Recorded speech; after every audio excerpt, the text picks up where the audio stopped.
Alright, just to clear, before we begin timing, just to clear the air, I did not ask the members to skip prelims. I said, it's okay if you don't go for prelims.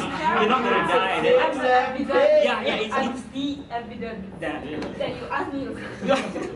Okay, I did not ask it. Okay, anyway, going back to my speech topic. Yeah.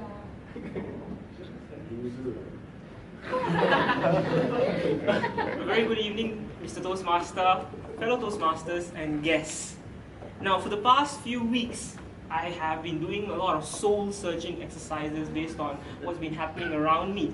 And by that, I mean I've been questioning the various aspects of humanity, of society itself, especially when I should be doing something that's much more important, which is studying, right? And usually it's when you sit down in front of your books and you're supposed to study, that's when you start to question humanity, and suddenly you start questioning life and all the philosophical debate that happens when you're supposed to study. And during one of these experiences of mine, when I was supposed to study BSA, I started questioning this aspect of society where we're expected to be open-minded individuals at the end of our educational journey.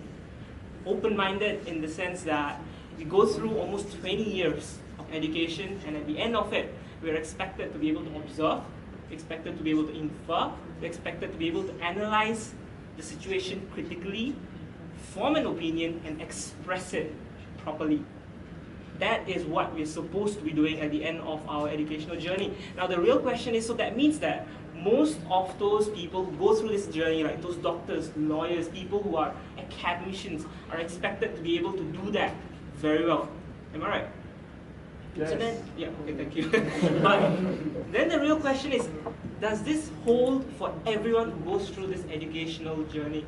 Does it mean that just because I am a degree holder means I'm actually an open-minded individual, someone who's not narrow-minded at all? Most of us would say, yes, that's how it should be.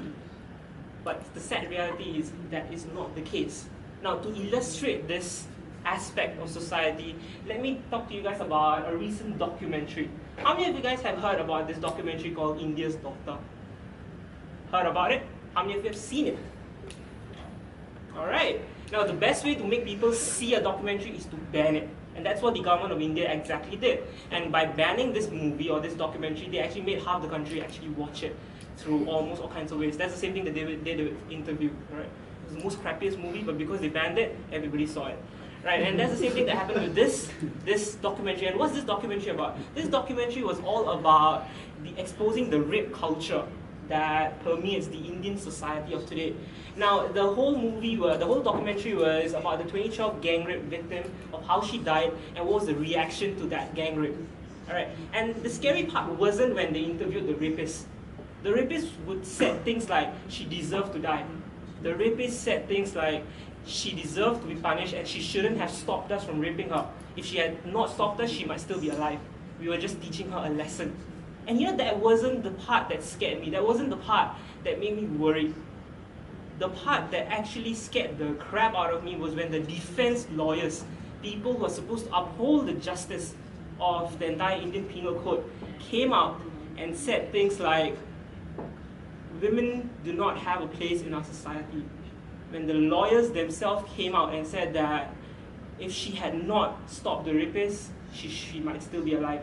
They echoed what the rapist had said. The lawyers, actually some of the things the lawyer said are extraordinary. The lawyer himself said that if I had a daughter who went and made my family shameful by dating a man or by going out with a man at 9 p.m. at night, I would not hesitate to bring her home, bring her to a farmhouse and set her on fire, burn her alive. And that was said not by the rapist but by defense lawyers. And just to cap it all off, one of the lawyers said, India has the best culture in the world, just no place for women. And these are the words that were echoed not just by lawyers, but by ministers, but by doctors in the country. And these are the people who have actually been through the education system. These are supposed to be the academic experts. And they say things like this. Do you think they are open-minded? And now you might be saying, okay, dude, this is India. This is the Indian education system, right? So maybe they are messed up. Let me bring you back closer to home. We might not say crazy things as this, but all you gotta do is open up sites like The Real Singapore or Temasek Review, go to the Facebook comments, and you realize how narrow-minded our own citizens are many a time. It's fine. You just have to look at the comments.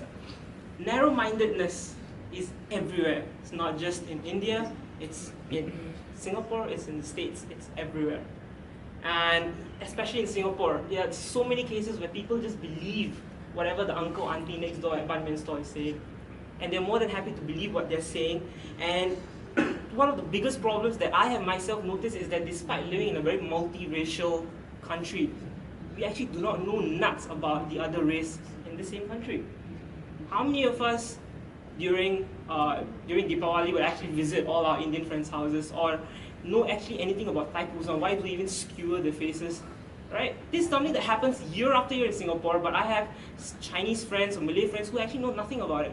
I actually met a scholar in the bank that I was working, and he came up to me, he knew I was Singh, and he came up to me and said, can I shake your hand or should I do this to you? He thought I was a Muslim, right? Because he thought I'm supposed to wear a turban, and turbans are only worn by Muslims. And that scholar, somebody who has been through the education system.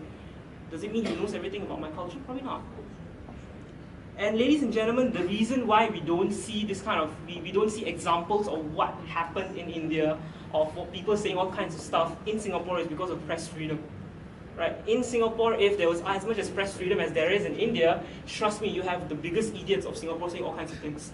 And you will see it. And narrow-mindedness will rear its ugly head again.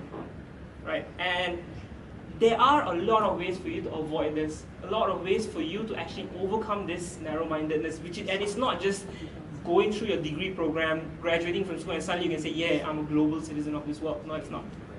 And let me tell you, the best way to actually overcome this is by interacting and by communicating. Exposing yourself to all the different cultures out there, questioning everything that happens around you. Do not just believe whatever people tell you, but actually go out and meet different people from different walks of life. Because that is the only way will you really understand where those people are coming from. That is the only way will you know which culture defines what kind of values.